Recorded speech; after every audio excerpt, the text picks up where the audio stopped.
Hi friends, welcome back Arshu Manvi YouTube channel. ನಮ್ಮ ಚಾನಲ್ಗೆ ಇನ್ನೂ ಸಬ್ಸ್ಕ್ರೈಬ್ ಆಗಿಲ್ಲ ಅಂದರೆ ಸಬ್ಸ್ಕ್ರೈಬ್ ಆಗಿ, ಹಾಗೆ ಪಕ್ಕದಲ್ಲಿರುವ ಬೆಲ್ ಐಕಾನ್ ಪ್ರೆಸ್ ಮಾಡಿ. ಬನ್ನಿ, ಇವತ್ತು ನಾನು ಮಾಡ್ತಿರೋ ರೆಸಿಪಿ ಆಲೂಗೆಡ್ಡೆ ಬಜ್ಜಿ. ಇದು ಹೇಗೆ ಮಾಡೋದು, ಇದಕ್ಕೆ ಬೇಕಾಗಿರುವ ಇಂಗ್ರೀಡಿಯೆಂಟ್ಸ್ ನೋಡೋಣ. 2 ಆಲೂಗೆಡ್ಡೆನ ಈ ಥರ ಸ್ಲೈಸ್ ಮಾಡಿ ನೀರಲ್ಲಿ ವಾಶ್ ಮಾಡ್ಕೊಂಡು ಇಟ್ಕೊಂಡಿದ್ದೀನಿ. 2 ಕಪ್ ಆಗೋವಷ್ಟು ಕಡಲೆ ಹಿಟ್ಟನ್ನು ತೊಗೊಂಡಿದ್ದೀನಿ. ಸುಮಾರು ಒಂದು 200 ಗ್ರಾಮ್ ಆಗೋವಷ್ಟು. ನೀವು ಜಾಸ್ತಿ ಮಾಡೋದಾದರೆ ಜಾಸ್ತಿ ತೊಗೊಳ್ಳಿ. ಇದಕ್ಕೆ 2 ಟೇಬಲ್ ಸ್ಪೂನ್ ಅಕ್ಕಿ ಹಿಟ್ಟು ತೊಗೊಂಡಿದ್ದೀನಿ. ರುಚಿಗೆ ತಕ್ಕಷ್ಟು ಉಪ್ಪು, 1-2 ಚಿಟಿಕೆ ಆಗುವಷ್ಟು ಸೋಡಾ, ಹಾಗೆ 1.5 ಟೇಬಲ್ ಸ್ಪೂನ್ ಆಗುವಷ್ಟು ಅಚ್ಚ ಖಾರದ ಪುಡಿ ತೊಗೊಂಡಿದ್ದೀನಿ. ಹಾಗೆ ಮಾಡೋದಕ್ಕೆ ಎಣ್ಣೆ. ಈಗ ಹೇಗೆ ಮಾಡೋದು ಅಂತ ನೋಡೋಣ ಬನ್ನಿ. ಈಗ ಒಂದು ಬೌಲ್ ತೊಗೊಂಡಿದ್ದೀನಿ. ನೀವೇನು ಕಡಲೆ ಹಿಟ್ಟನ್ನು ನೀವು ಮಿಕ್ಸ್ ಮಾಡ್ಕೊತಿರ್ತೀರೋ ಆವಾಗಲೇ ಸ್ಟೌವಲ್ಲಿ ಎಣ್ಣೆ ಕಾಯೋಕ್ಕೆ ಇಟ್ಕೊಂಬಿಡಿ. ಎಣ್ಣೆನೂ ಕಾಯುತ್ತೆ, ಆವಾಗ ಟೈಮ್ ಕೂಡ ಸೇವ್ ಆಗುತ್ತೆ. ಈಗ ಬೌಲ್ಗೆ ಕಡಲೆ ಹಿಟ್ಟು, ಖಾರದ ಪುಡಿ, ಅಕ್ಕಿ ಹಿಟ್ಟು, ಸೋಡಾ ಹಾಗೆ ರುಚಿಗೆ ತಕ್ಕಷ್ಟು ಉಪ್ಪು ಎಲ್ಲ ಹಾಕ್ಕೊತೀನಿ.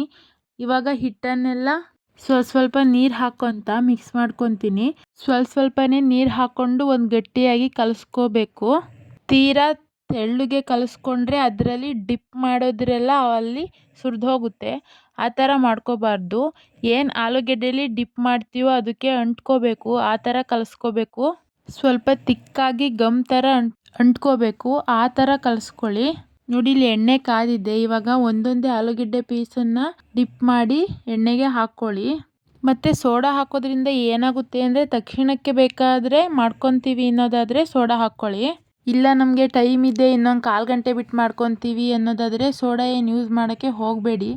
ಏನಪ್ಪ ಅಂದರೆ, ಇನ್ನೊಂದು ಸೋಡಾ ಹಾಕೋದ್ರಿಂದ ಒಂದು ಚೂರು ಹಾಕ್ಕೊಳ್ಳಿ ಸಾಕು. ಏಕೆಂದರೆ ಅದು ಸಾಫ್ಟಾಗಿ ಉಬ್ಬಿ ಬರುತ್ತೆ, ಮೇಲೆ ಕ್ರಿಸ್ಪಿಯಾಗಿ ಇರುತ್ತೆ.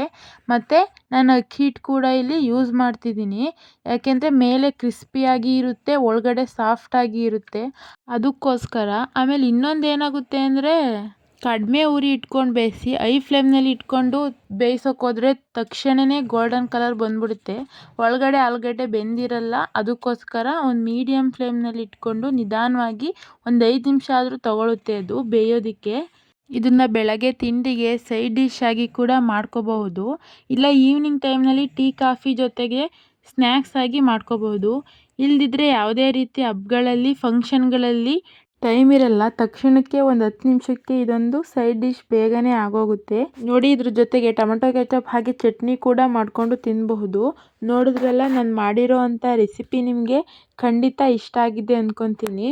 ಇಷ್ಟ ಆಗಿದ್ರೆ ನೀವು ಕೂಡ ಟ್ರೈ ಮಾಡಿ. ಹಾಗೆ ಹೇಗಿದೆ ಅಂತ ನಿಮ್ಮ ಅನಿಸಿಕೆ ಕಮೆಂಟ್ ಮೂಲಕ ತಿಳಿಸಿ.